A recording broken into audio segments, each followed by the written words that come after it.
Lucas capítulo 5, vamos lá, Lucas capítulo 5, Evangelho segundo São Lucas, capítulo de número 5. Eu vou ler do verso 33 em diante, aliás, do verso 33 ao verso 39, amém?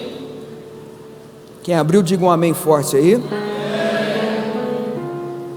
E diz assim a palavra do Senhor, eu leio na NVI: e eles lhe disseram, os discípulos disseram a Jesus, os discípulos de João jejuam e oram frequentemente, bem como os discípulos dos fariseus, mas os teus vivem comendo e bebendo. Jesus respondeu: podem vocês fazer os convidados do noivo e jejuar enquanto o noivo está com eles? Mas virão dias quando o noivo lhe será tirado, naqueles dias jejuarão. Então lhe contou esta parábola: ninguém tira um remendo de roupa nova e costura em roupa velha.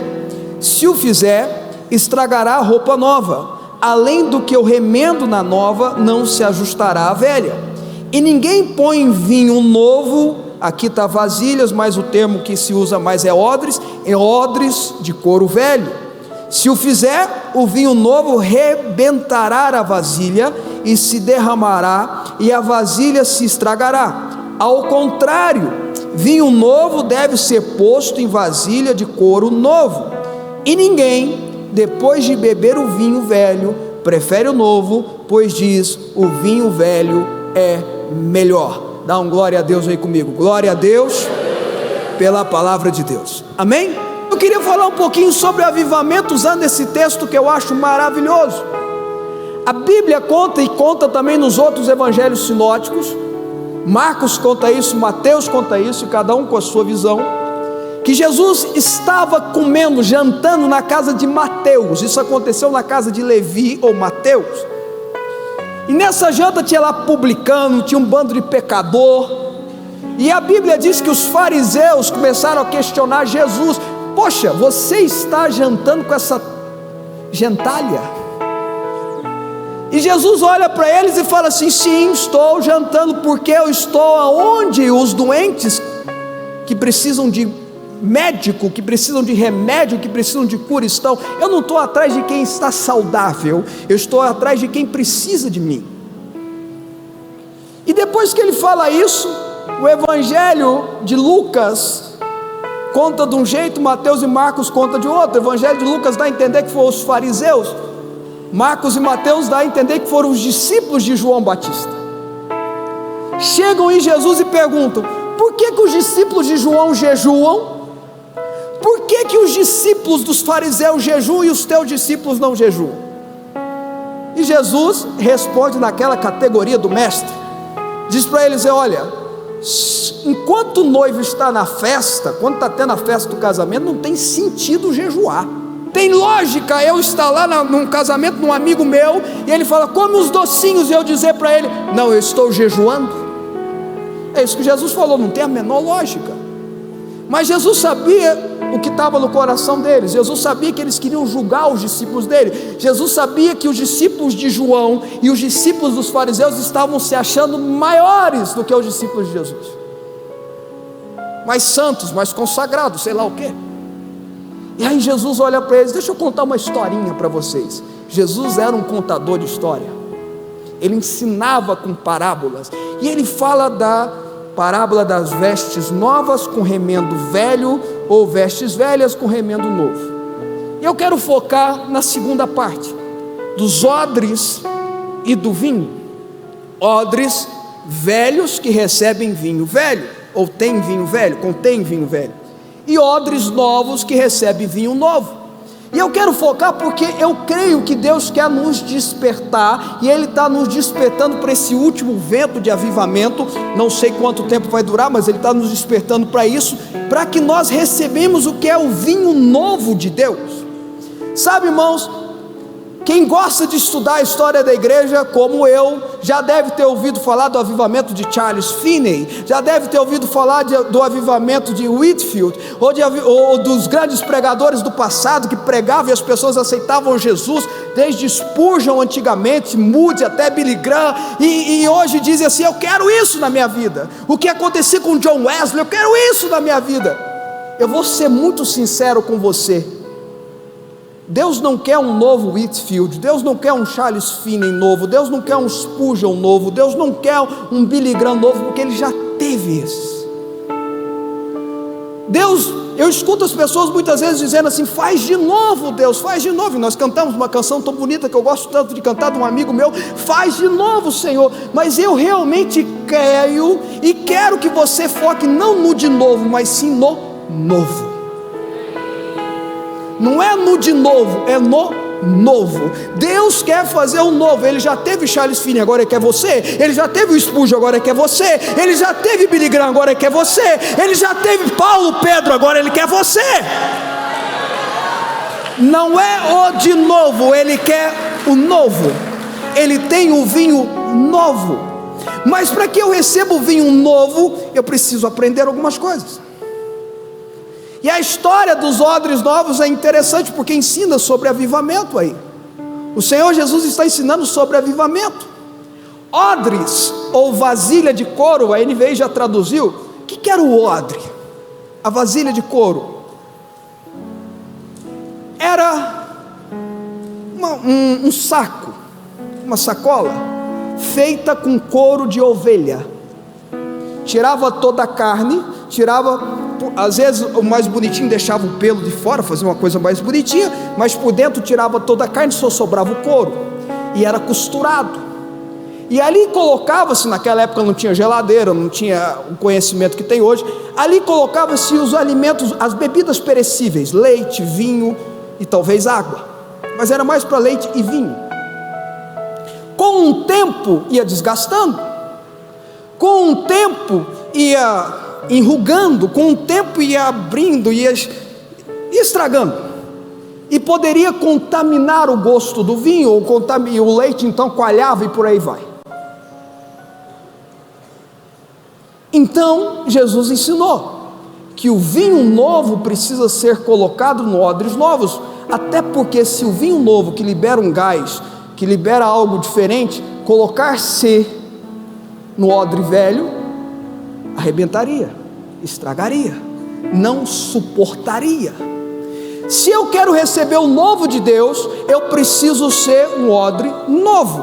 Se eu sou um odre velho, eu não recebo o novo de Deus. Eu não estou falando de idade aqui, eu estou falando de disponibilidade. Quem está comigo aqui? Faz sentido? Quem está comigo aqui? Então veja, irmãos, o que eu quero dizer para você aqui, preste muita atenção.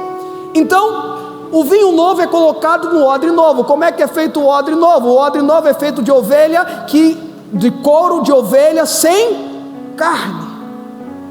Só tem um jeito de eu e você sermos odres novos, se nós somos ovelhas sem carne.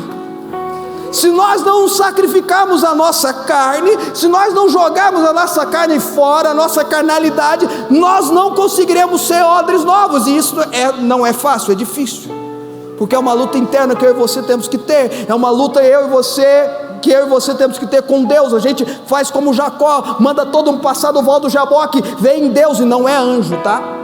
Canta-se a música errada. Jacó segurou o anjo, não tem nada a ver com anjo. Era Jesus. Jesus lutou com Jacó, Jesus lutou contra a carne de Jacó, Jesus deslocou a coxa de Jacó, e Jacó saiu mancando para o resto da vida, porque quando Jesus age na nossa vida, Ele nos marca para o resto da vida. Quem está me entendendo aqui?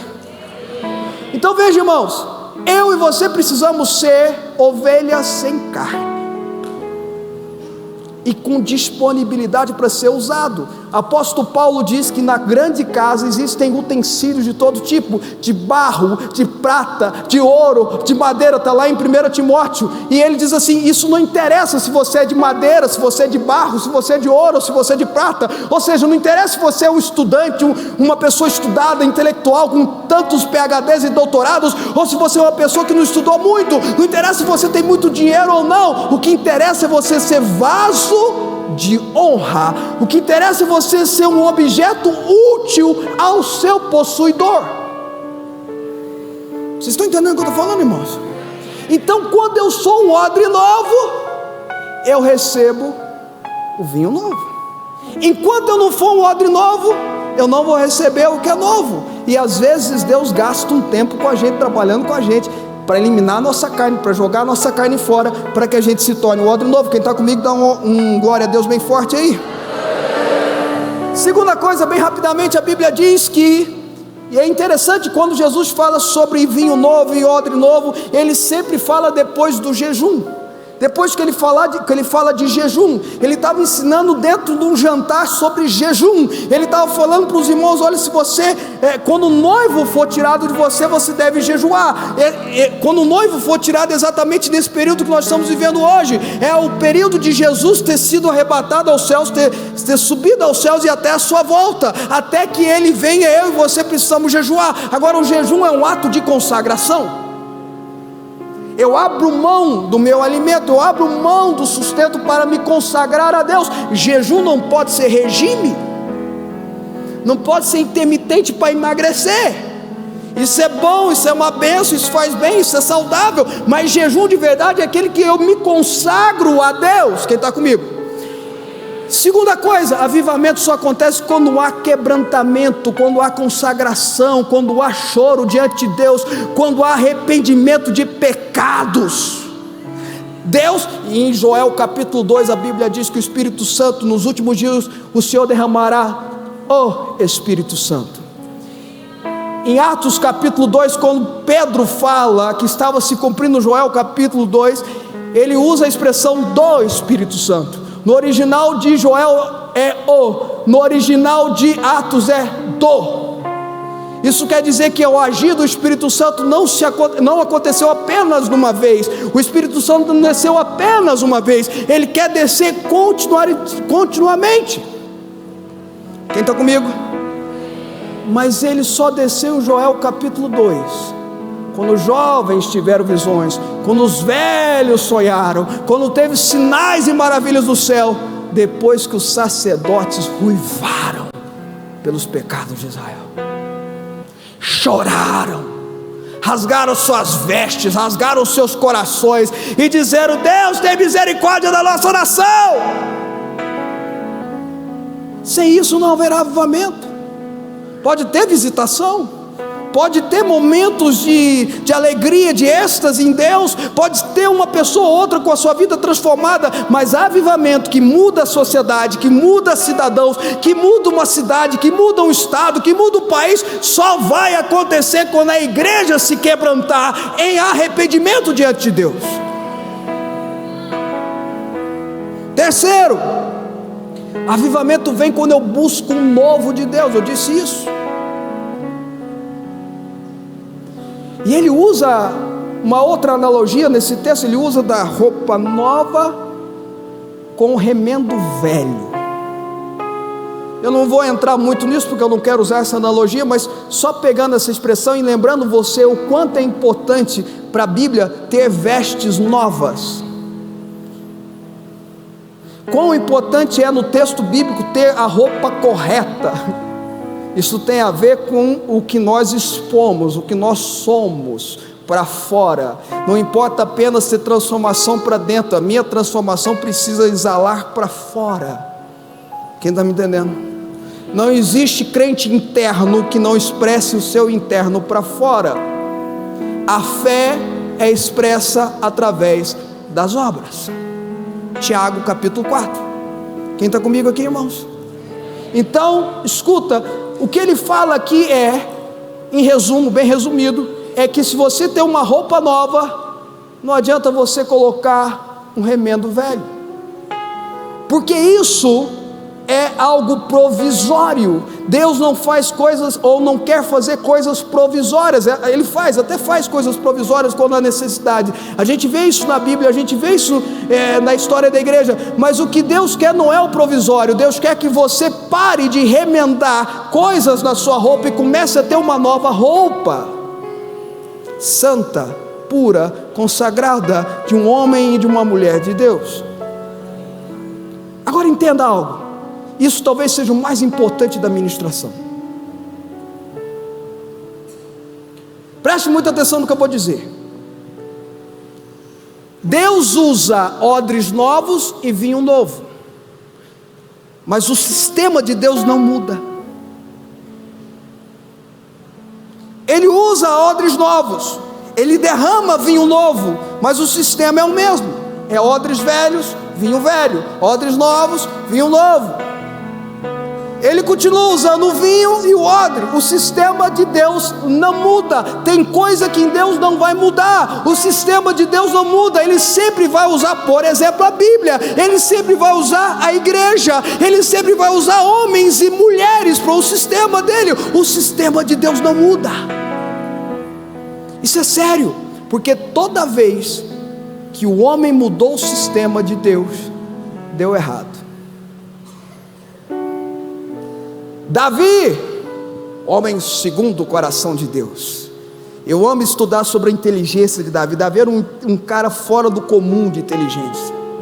Inteligência política, inteligência administrativa, a inteligência dele era algo sensacional. E ele, sabendo valorizar a presença de Deus, a glória de Deus, Davi tomou uma decisão que Saul não fez durante todo o seu reinado, durante 40 anos. Ele queria valorizar a presença, então ele quis trazer a arca para Jerusalém.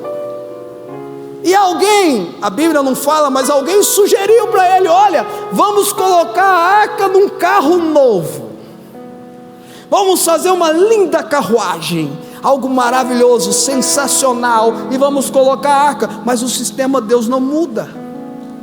A arca deveria ser carregada nos ombros dos levitas.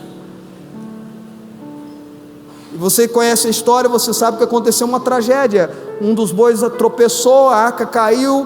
Um dos levitas, que deveria estar carregando no ombro, vai segurar a arca e ele morre. Isso deu um desgosto muito grande no coração de Davi. Agora veja, irmãos, o problema é que quando eu mudo o sistema, eu vou copiar de alguém. Davi copiou de alguém. 40 anos antes, 40 anos antes, os filisteus roubaram a arca e devolveram, porque a arca causou muitos tumores, causou tragédias nos principados. Eram 5 principados dos filisteus, causou muito trauma lá. Então eles devolvem a arca para Israel, e eles devolvem a arca para Israel num carro novo. Toda vez que a gente quer mudar o sistema de Deus, a gente copia do mundo. Tem coisa que dá para a gente fazer semelhante, porque não, o mundo não inventou nada, o diabo não inventou nada, o diabo não tem poder para inventar. Você que é a imagem e semelhança de Deus, você tem poder de criação, você tem poder de invenção. O diabo não tem, mas ele deturpa. Agora a gente quer imitar aquilo que é deturpado pelo diabo. Não, meu irmão, Deus não usa aquilo que é deturpado pelo diabo. O sistema de Deus não muda. Posso ir mais fundo? Só vocês deixaram aqui. Posso ir mais fundo? Tem outro problema aí, que é o sistema daqui dentro, que não é copiado, mas é algo que eu inventei, que eu criei, e é fruto do que eu ouvi. E às vezes eu ouvi de alguém, mas às vezes eu mesmo falei comigo, palavras internas minhas. Vou dar um exemplo para você. A Bíblia conta sobre Elias deitado debaixo do zimbro, lembra? Porque ele estava com medo de Jezabel, ou melhor dizendo, não era de Jezabel, era o que Jezabel tinha falado para ele. Elias nunca se encontrou com Jezabel. Um dia antes ele matou 450 profetas de Azera e de Baal, e uma mulher mandou dizer a ele que eu vou te pegar, eu vou te matar, do jeito que você fez com os profetas eu vou fazer com você. E a Bíblia diz que ele ficou temeroso e vai para debaixo do zimbro, e Deus acorda ele, você conhece a história, e ele caminha 40 dias e entra numa caverna, e quando ele entra numa caverna, Deus se manifesta de 4 formas, mas a voz de Deus aparece na última voz. Estou fazendo um resumo, vocês estão entendendo? Amém? E a pergunta de Deus para Elias é: o que fazes aí dentro, Elias? O que você está fazendo nessa caverna, Elias? E Elias, internamente, pela vozinha dele, na mente, no coraçãozinho dele, que não era a voz do diabo, era a voz da carne, disse: só sobrou eu, todo mundo já morreu ou te abandonou, eu estou aqui, agora eu quero morrer, porque não adianta brigar. E Deus: não, tem 7.000 que nunca dobraram os joelhos de Baal. Mas Elias estava ouvindo a voz interior dele, não era mais ameaça de Jezabel. Elias nunca esteve com Jezabel, ele ouviu um recado de Jezabel, e Jezabel disse para ele que em 24 horas mataria ele. A Bíblia diz que quando ele entrou na caverna já tinha passado 40 dias, ele nem percebeu que a ameaça não tinha se concretizado. Eu vou além, quando ele estava deitado debaixo do zimbro, ele não tinha percebido que já tinha passado um dia. E mesmo assim ele estava com medo. Deus já tinha guardado ele, Deus já tinha protegido ele, Deus já tinha livrado ele da mão de Jezabel, Deus já tinha livrado ele da mão dos soldados de Jezabel, mas ele estava com a vozinha no interior dele dizendo: só eu saberei, só eu sou o cara. Muitas das vezes o sistema que nós criamos aqui dentro, emocional, nos barra de viver aquilo que Deus tem para nós. Então a gente escuta mentiras: você vai morrer, você vai ficar doente, você vai perder sua família, você não presta, os seus pecados são terríveis, você é uma pessoa grossa. E aquilo te põe dentro da caverna, e Deus vai lá para você e diz assim: sai da caverna, meu filho, teu lugar não é na caverna não. Muda esse sistema. Existe sistema que nós mesmos colocamos no nosso coração, que nós vamos tirar. Quem está comigo? E eu escuto essa voz interior. Não é voz do diabo, é voz minha. Voz do diabo é fácil, está amarrado, está repreendido, sai em nome de Jesus. O problema é a voz aqui dentro que eu falo: ter repreendido, está amarrado e não sai, porque eu tenho que parar de ouvir. Vocês estão entendendo, irmãos? Vinho novo vem para quem anda no sistema de Deus, e não no sistema do mundo, e não no sistema humano. Se você quer o vinho novo, você precisa abandonar o seu sistema. Oh, meu Deus do céu.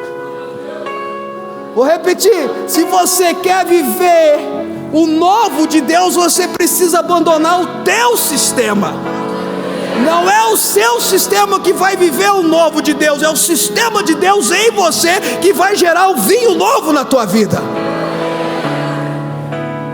Vocês estão entendendo, irmãos? Por fim, Lucas. E por que eu escolhi Lucas e não Mateus e Marcos? Porque Lucas usa uma expressão que não está em Mateus e Marcos.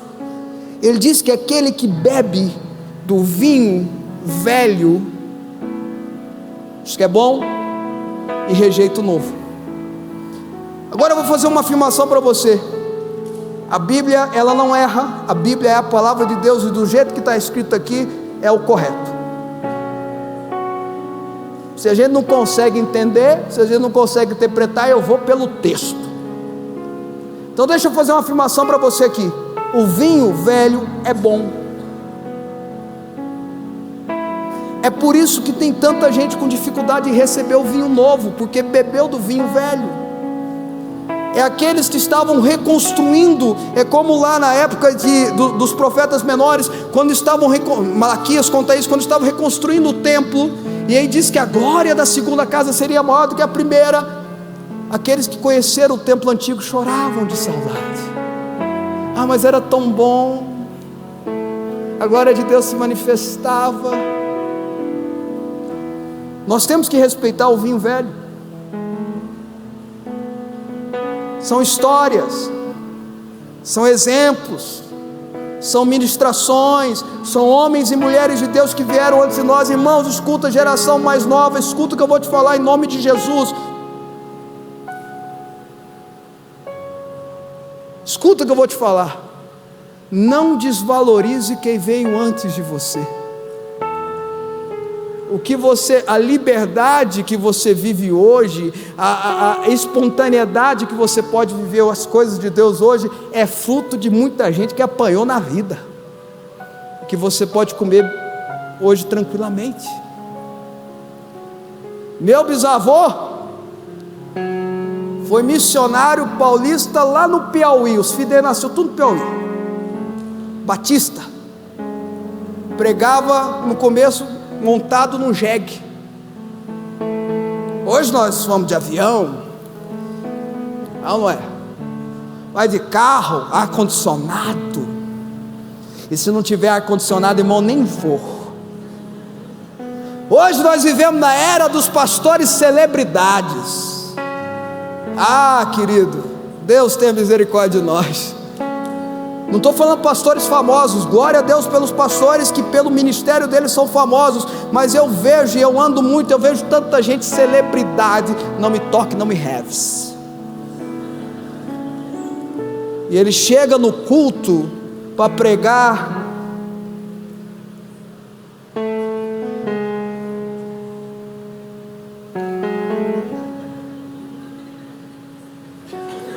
careca fazer isso é o máximo. Celebridades, ok, está pregando o evangelho, eu sou igual Paulo, glória a Deus que o evangelho está sendo pregado, que bom que o evangelho está sendo atingido, mas quando eu participo de algumas reuniões, eu escuto um ou outro dizendo assim, mas essa turma mais velha, a gente precisa tirar eles, porque está na hora da gente chegar, e eu fico, meu Deus do céu, eles só podem ser celebridades hoje, porque teve uma turma mais velha que brigou com político, que brigou contra juiz, que brigou contra promotor, que brigou contra principado, potestade, dominador desse mundo tenebroso, para que ele pudesse ser celebridade hoje. Não despreze quem bebeu do vinho antigo. Mas ele diz que ele não gosta desse negócio de luz escura. Meu irmão, essa turma pregou a luz de vela.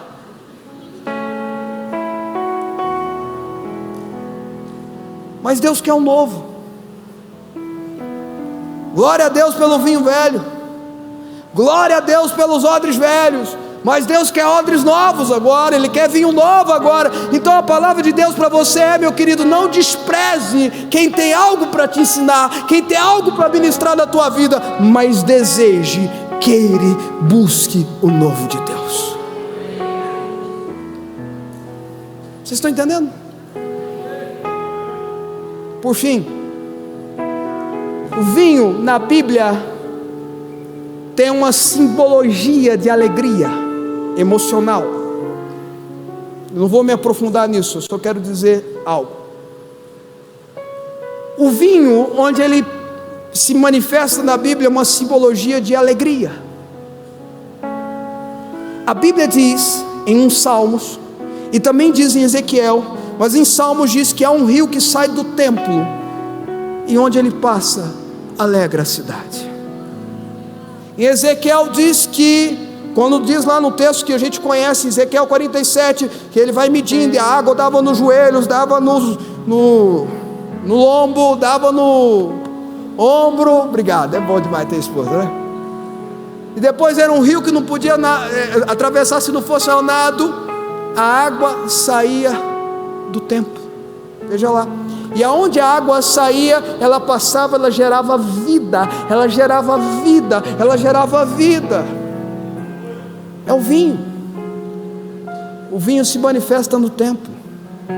O vinho sai do templo.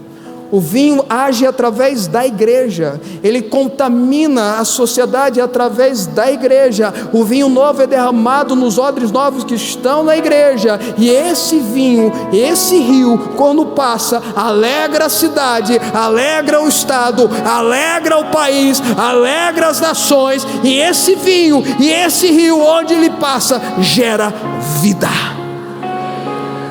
E aonde há morte, a Bíblia fala isso, onde há morte, gera-se vida. gera-se vida. Eu creio que Deus vai derramar um vinho novo sobre a tua vida hoje. Mas só se você for um odre novo você recebe. Se você for um odre velho, não vai receber. Mas se você for um odre novo, o vinho vai vir. E você vai ser esse instrumento de Deus na sua família, na sua casa, na sua cidade, na sua igreja.